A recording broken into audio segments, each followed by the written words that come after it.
Herkese merhabalar. Bugün sizinle bu güzel motifin yapılışını paylaşacağım. Yapılışı oldukça basit olan bir model. Ben pamuk koton ip kullandım. Siz bebek battaniyeleri, TV battaniyeleri, koltuk şalları, kırlent kılıfları gibi alanlarda da bu motifi rahatlıkla değerlendirebilirsiniz. Malzemeleriniz hazırsa hemen yapımına başlayabiliriz. Videomuza başlamadan önce kanalıma abone olup videomu beğenmeyi unutmazsanız çok sevinirim. Şimdiden elinize emeğinize sağlık. Bu videomu paylaştıktan sonra hemen ardından aynı motiften küçük bir cüzdan hazırladım. Onun da sırasıyla video çekimini yaptıktan sonra kanalımda paylaşacağım. Tekrar kolay gelsin. Siz bu motifi hangi alanda kullanacaksanız enini baz alarak o uzunlukta zincir çekmeniz gerekiyor. Atıyorum 1 metrelik bir koltuk şalı yapacaksınız diyelim ki.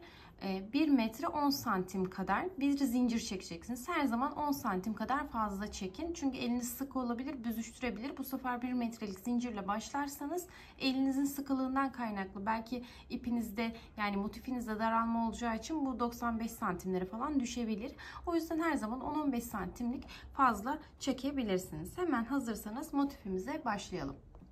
Evet, zincirimizi çektikten sonra ilk sıramız sıkı iğne şeklinde ilerleyecek.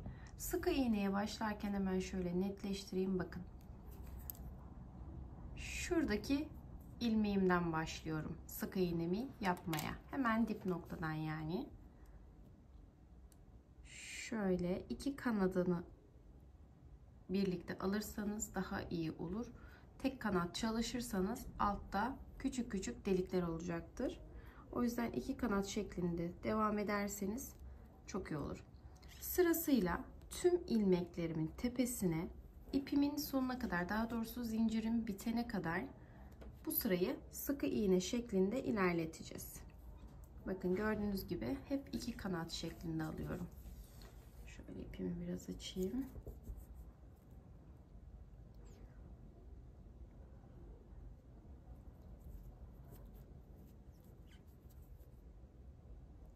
Bütün zincirlerime sıkı iğnemi bu sırada sıramın sonuna kadar yapacağım. Evet, şöyle görmüş olduğunuz gibi, dediğim gibi bütün sırayı bu şekilde sık iğne ile devam edelim. Sıranın sonunda görüşelim. Evet, son ilmeğime geldim. Hemen şöyle bakıyorum. Son ilmeğime de sıkı iğnemi yaptım şu anda. Hatta bir ilmeğim daha var, pardon. Onu da yaptığımda bitirmiş oluyorum artık bu sırayı. Evet, bu sıramızı komple sık iğne yaparak gördüğünüz gibi bitirdik. Şimdi bir zincir çekip ters çeviriyoruz. Şimdi burada yapacağımız işlemi hemen anlatıyorum size. Netleştirelim. Hemen iğnem nerede? Bakın. Şurada dip noktasında ilk ilmeğim var. Gördüğünüz üzere. Buraya değil. Hemen dibindeki ilk alana batıyorum. Bugün kameramda bir sıkıntı var galiba. Evet. İlk ilmeğime battım. Şu anda iki ilmeğim var. Burada yapacağım işlemin adı kaydırma işlemi. İlmeğimi çıkarttıktan sonra birini diğerinin içinden geçiriyorum. Hemen yandaki boşluğuma. İlmeğimi çıkardım. Birini diğerinin içinden geçiriyorum. Yan tarafa. Bütün bu ilmeklerin hepsini sıranın sonuna kadar bu şekilde kaydırma işlemi yaparak bu sırayı da bitiriyoruz. Dikkat edin, ilmek atlamayın. Çok da sıkı çekmeyin kaydırma işlemlerinizi.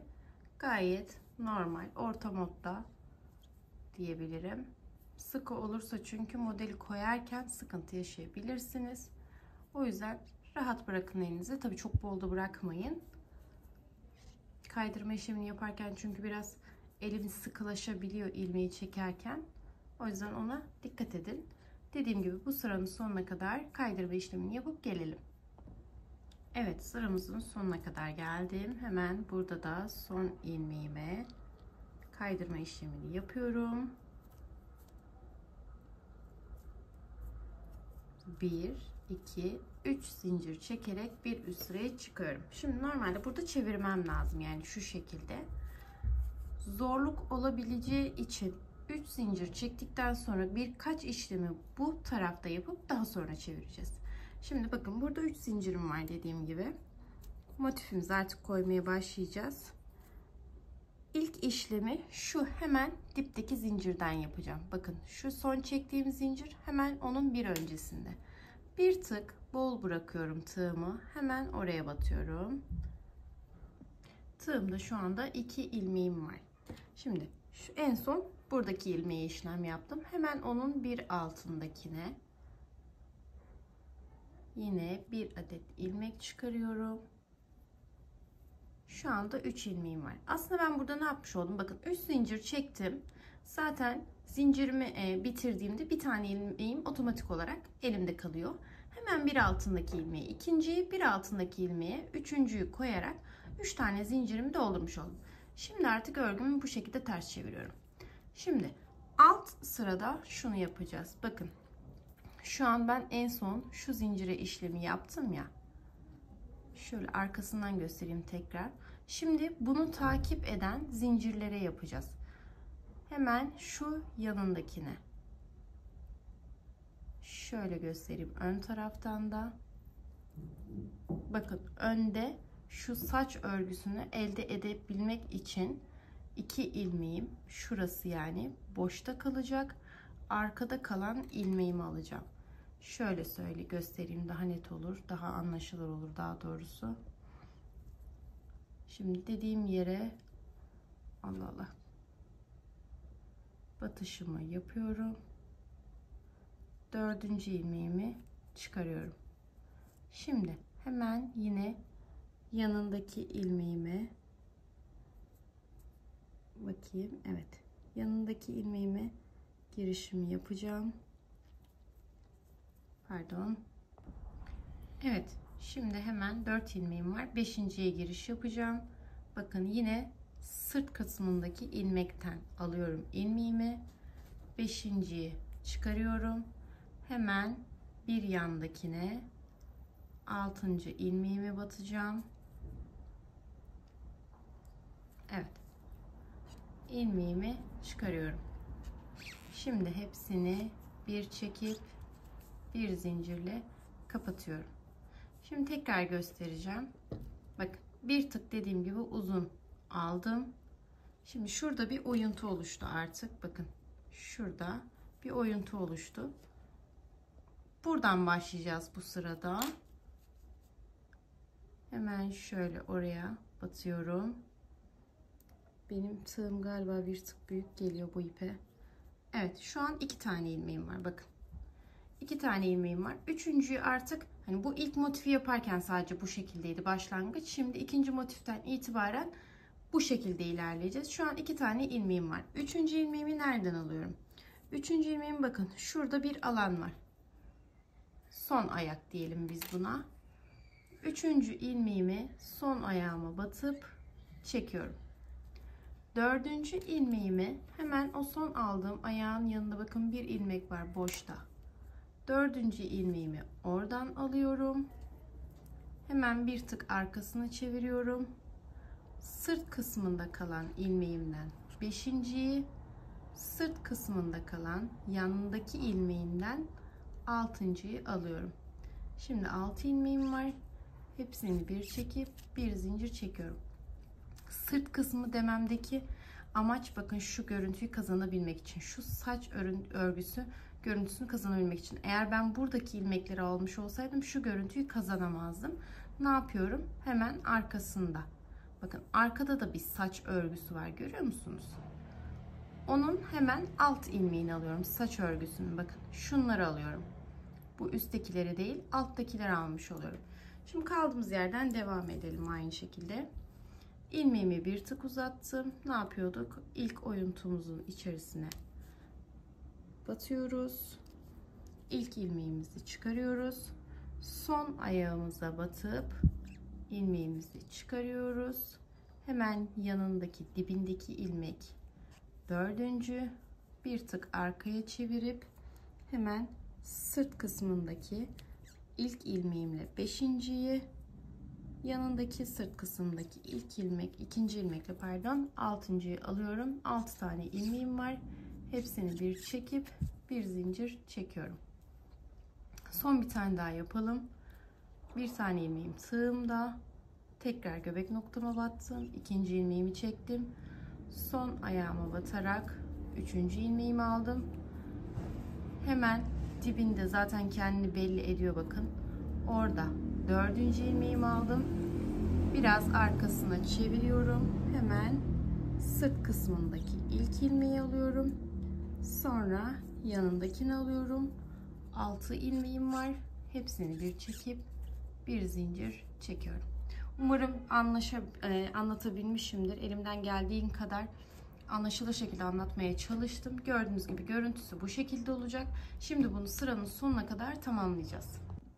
Evet, ben sıramın sonuna kadar geldim. Şimdi hemen son ilmeğime batarak bir adet sık iğnemi yapıyorum. Daha doğrusu şöyle yapalım. Yanlış oldu. Son motifimi yaptıktan sonra başımı doluyorum. Son ilmeğime batıyorum. Şu an 3 ilmeğim var. Üçünü birden çekiyorum. Şimdi bir üst sıraya geçmek için bir iki zincirimi çektim. Arkasına çevirdim. Şimdi bu aşamada, yani bu sırada şuradaki oyuntuları görüyor musunuz? Yıldızın birleştiği nokta. Bakın arkadaki şunlara tekabül ediyor. Ön cephede göstereyim hemen. Ön cephede de şunlara tekabül ediyor. Hemen şöyle bir tanesine batayım. Arkadan da görüntüsüne bakalım. Karışıklık olmasın. Bakın. Gördüğünüz gibi. Şimdi iki zincirimi çektikten sonra başımı doluyorum. Hemen ilk göbeğime batıyorum. 3 tane ilmeğim var. Üçünü birden alıyorum. Başımı doluyorum. Aynı göbeğe tekrar batıyorum. 3 ilmeğim var. Üçünü birden alıyorum. Her göbeğe 2 adet bu şekilde yapacağız. Tekrar başımı doladım. Göbeğe battım. Birinciyi yaptım. Başımı doladım. Aynı noktaya ikinciyi yaptım. Birkaç tane daha göstereyim. Başımı doladım. Göbeğe battım. İlkini yaptım. Başımı doladım. Tekrar ikinciyi yaptım. Başımı doladım. Göbeğe battım. İlk işlemimi yaptım. Başımı doladım. Göbeğe battım. Son işlemimi yaptım. Bütün göbeklere baş doladıktan sonra ikişer adet batacağız. Hemen öndeki görüntüsüne bakalım. Bakın. Önde artık motifimi tamamlamış oluyorum bu şekilde. Şimdi sıramızın sonuna kadar bu işlemi yapacağız. Hemen son kez tekrar göstereyim. Başımı doladım. Göbeğe battım. 3 ilmeğim var. Üçünü birden çekiyorum. Başımı doladım. Göbeğe battım. Üçünü birden çekiyorum. Ve sonraki göbeğe geçiyorum. Sıra sonuna kadar bu işlemi yapalım. Evet, sıramızın sonuna kadar geldik. Şimdi hemen başımızı doluyoruz. Son ilmeğimize batıyoruz. 3 ilmeğim var. Üçünü birden çekiyorum. Şimdi bir zincir çekiyorum. Tersine çeviriyorum. Aslına bakarsanız motifimiz bu kadar. Buraya kadar aslında 4 sıra yapmış olduk. Ne yaptık? Zincirimizi çektikten sonra bir sıra sık iğne ilerledik. Bir sıra kaydırma yaptık. Bir sıra yıldızımızın ilk partisini oluşturduk. Bir sırada yıldızımızın şu son yaptığımız sırayı, yani diğer yarı partisini oluşturmuş olduk. Yani aslına bakarsanız motifimiz 4 sıradan oluşmuş oldu. Şimdi tekrardan aynı işlemlere tekrar başlayacağım. Ne yapacağım? İlk önce sık iğneyi, sonra kaydırma, sonra birinci yarı, ikinci yarı. Şimdi ben bir zincirimi çektim. Hemen sık iğnelerime başlıyorum. Bakın gördüğünüz gibi hemen dip noktadan başladım ve aldığım noktalara dikkat edin. Bakın iki kanadı alıyorum. Bütün ilmeklerime sıranın sonuna kadar sık iğne yaparak devam edeceğim. Siz koltuk şalı, TV battaniyesi, bebek battaniyesi, artık ne düşünüyorsanız istediğiniz boyuta gelene kadar modeli bu şekilde kurarak devam edeceksiniz. Dediğim gibi motifim bu kadar. Hani aynı şeyleri tekrar tekrar göstermeye gerek olmadığını düşünüyorum. Ben şu an dediğim gibi ilk başlarken yaptığımız sık iğne sırasını yapıyorum. Daha sonra kaydırma sırasını yapacağım. Sonra ilk yarı ve ikinci yarıyı yapacağım. Onları da elimden geldiği kadarıyla anlaşılır şekilde göstermeye çalıştım zaten. Dediğim gibi motifimiz bu kadardı. Birazcık ben ilerletmiştim. Hemen size onu göstereyim. Mercan rengi mi deniyor buna? Ne deniyor? Yavrazı mı deniyor? Artık şu an tam şey yapamadım, kusura bakmayın. Bakın şöyle bir tık ilerlemiş şekilde bu şekilde bu motiften cüzdan yapabilirsiniz. Çeşitli ip varyasyonlarını kullanabilirsiniz. Sadece hani pamuk kotona özgü bir motif değil bu açıkçası. Cüzdan yapabilirsiniz. Çanta, clutch çanta yapabilirsiniz. Bunu biraz daha genişleterek suplalar yapabilirsiniz. Koltuk şalları yapabilirsiniz. Bebek battaniyeleri yapabilirsiniz. Şöyle düşünün, hani daha büyük olduğunu düşünün. Şöyle kırlent kılıfları yapabilirsiniz. Yani kullanabileceğiniz alan da oldukça geniş. Yelpazemiz oldukça geniş. Umarım beğenmişsinizdir. Beğendiyseniz kanalıma abone olmayı, videomu beğenmeyi unutmazsanız çok sevinirim. Eksik olduğum noktalarım varsa yorumlarda belirtirseniz çok çok mutlu olurum. Şimdiden herkesin eline emeğine sağlık. Kolay gelsin. Hayırlı günler.